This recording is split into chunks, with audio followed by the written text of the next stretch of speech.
الحمد لله القائل اتل ما أوحي إليك من الكتاب وأقم الصلاة إن الصلاة تنهى عن الفحشاء والمنكر ولذكر الله أكبر والله يعلم ما تصنعون أشهد أن لا إله إلا الله وحده لا شريك له وأشهد أن سيدنا محمدا عبده ورسوله اللهم صل وسلم على سيدنا محمد وعلى آله وأصحابه أجمعين أما بعد فيا عباد الله اتقوا الله أوصيكم وإياي بتقوى الله فقد فاز المتقون. Ikhwanil muslimin, saya berpesan kepada diri saya dan tuan-tuan sekalian, marilah kita tingkatkan ketakwaan kepada Allah Subhanahu wa taala dengan sebenar-benar takwa, dengan melaksanakan perintah-perintahnya dan meninggalkan segala tegahannya. Mudah-mudahan kita akan termasuk di dalam golongan orang yang berjaya di dunia dan di akhirat. Ikhwanil muslimin, bulan Rajab adalah satu bulan yang mempunyai kedudukan yang istimewa dalam Islam. Keistimewaan terbesar pasti kerana Rajab adalah bulan yang diturunkan salat. Salat atau sembahyang merupakan antara ibadah terpenting dalam kehidupan seseorang individu yang mengaku beragama Islam. Di dalam ibadah yang diinstitusikan di dalam agama Islam, salat hadir sebagai rukun Islam yang kedua, sekaligus menjadi tonggak dan asas terbenanya Islam di dalam diri seseorang. Kedudukan solat sebagai rukun Islam yang kedua, iaitu selepas mengucap dua kalimah syahadat, dengan jelas membayangkan status solat sebagai suatu ibadah yang sangat penting di dalam agama Islam. Rasulullah sallallahu alaihi wasallam sendiri menjelaskan di dalam sebuah hadis yang masyhur bahawa orang yang mendirikan solat itu seumpama mendirikan agama, dan orang yang meninggalkannya seolah-olah meruntuhkan agama. Sabda Rasulullah sallallahu alaihi wasallam, as-salatu imaduddin, faman aqamaha faqad aqama ad-din wa man tarakaha faqad hadama ad-din. Rawahul Baihaqi. Maksudnya, sembahyang itu tiang agama. Sesiapa yang mendirikannya, dia telah mendirikan agama.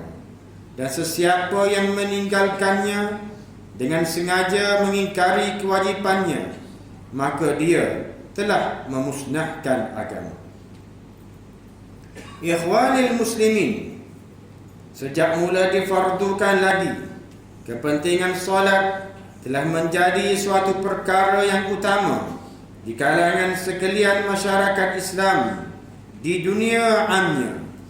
Bahkan di dalam Al-Quran, perkataan solat disebut dan diulang-ulang lebih daripada 70 kali, sehingga menjadi peringatan kepada setiap pembaca Al-Quran akan kepentingan memelihara solat.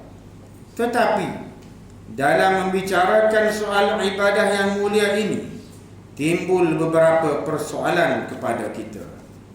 Antaranya, kenapakah umat Islam pada masa kini tidak memberi perhatian serius kepada ibadah solat, walaupun mereka mengetahui kepentingan melaksanakannya? Jika mereka menunaikan solat 5 waktu dan solat sunat sekalipun, mengapakah kualiti kehidupan mereka berada pada paras sederhana sahaja?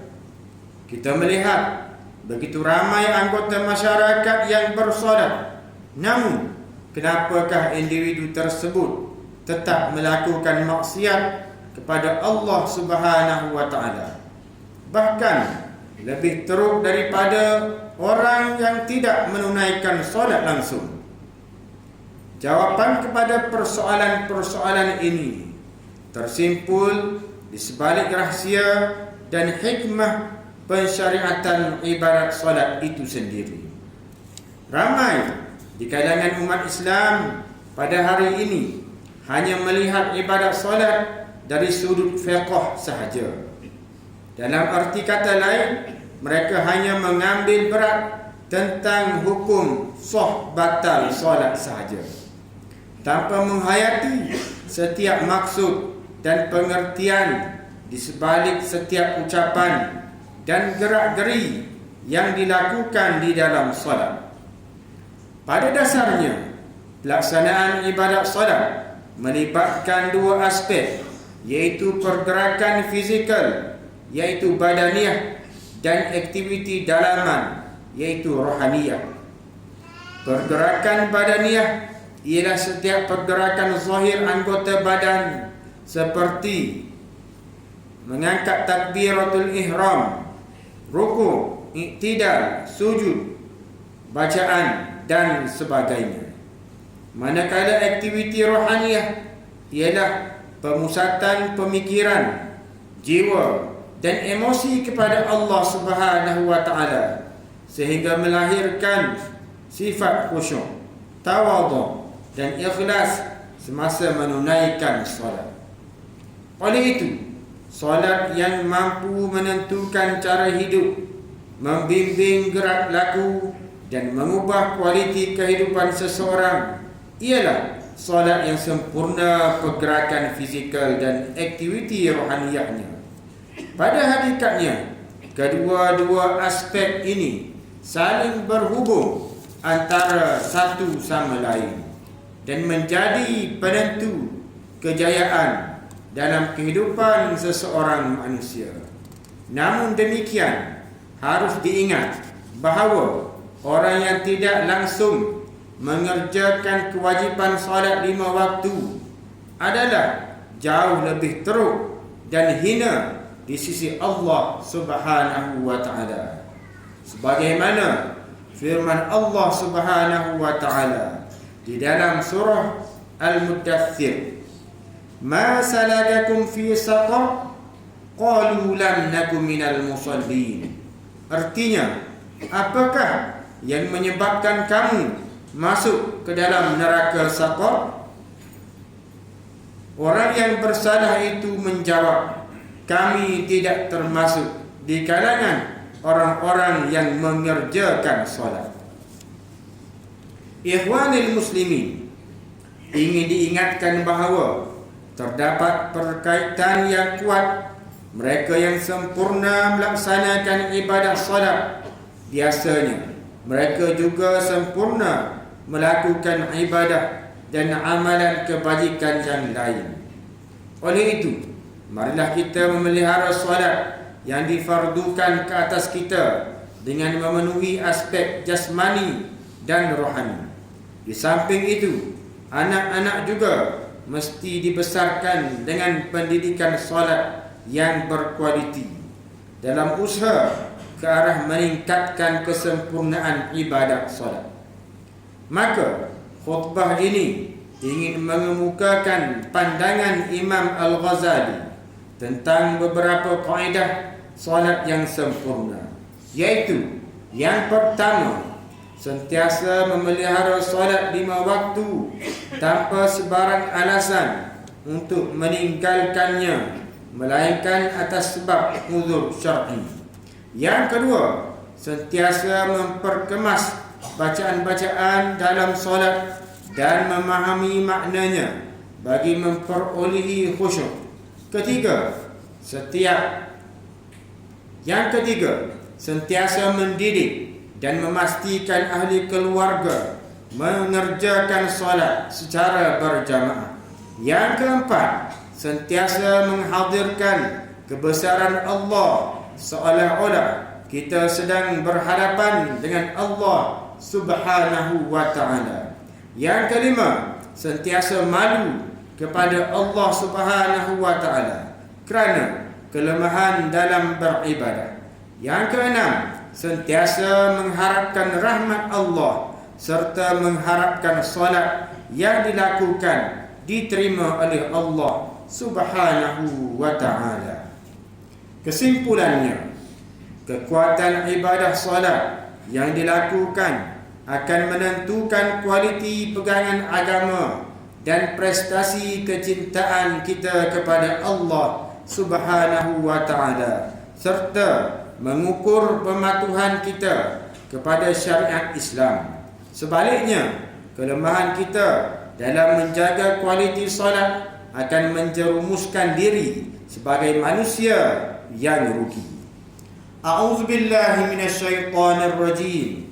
Inna a'tainakal kautsar fasalli li rabbika wanhar inna syani'aka huwal abtar.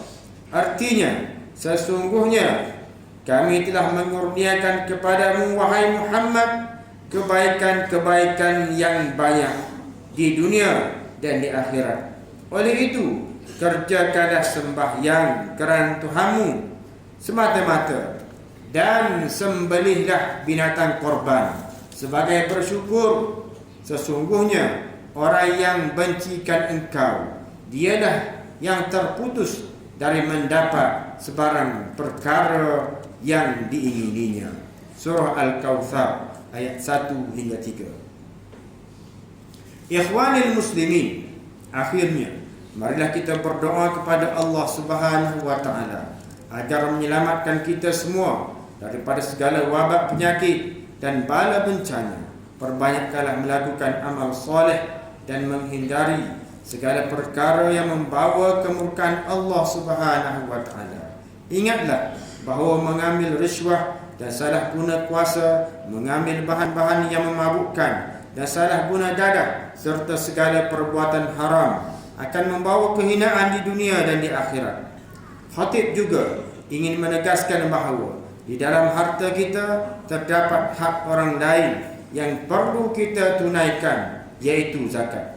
Justru salurkanlah zakat dan wakaf anda melalui Majlis Agama Islam Kelantan selaku badan yang dipertanggungjawabkan untuk menguruskan zakat dan wakaf di negeri Kelantan.